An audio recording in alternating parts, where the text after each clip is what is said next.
বলেন আমার সাথে, ইলেকট্রনিক মিডিয়া ব্যবহার বলেন সহজলভ্য হয়ে যাওয়া। ভাই এই বইটা একটু কিনেন। কত বইটা? 100 টাকা। এই বই 150 টাকা হয় না? তো নেন 50 টাকা দেন। আচ্ছা ভাই এমবি দেন তো 10 জিবি। কত? 750 নেন। 750 নেন দেন। সেখানে তো আপনি মুলাইলেন না, 750 দিয়ে দিলেন, জিবি নিয়ে নিলেন। হ্যাঁ, সহজলভ্য হয়ে যাওয়া এই মোবাইল আপনার ঘরের মধ্যে। এই বাসায় আসার পর, বাজার থেকে যখন বাড়িতে আসেন, মোবাইলটা এত কি দরকার আপনার হাতে? বাড়িতে আসার পর ডয়ারে রেখে দেন, বিবিরে সন্তানদেরকে সময় দেন, বাসায় এসে সারাক্ষণ। আরে আপনার আর কাজ নাই কোনো? পরিবারকে সময় দেন।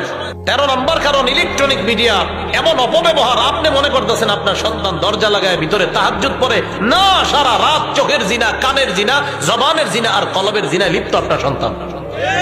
জানেন না আপনি? ইলেকট্রনিক মিডিয়া ব্যবহার সহজলভ্য হয়ে যাওয়া পরিবারগুলা ধ্বংসের এটা অন্যতম একটা কারণ।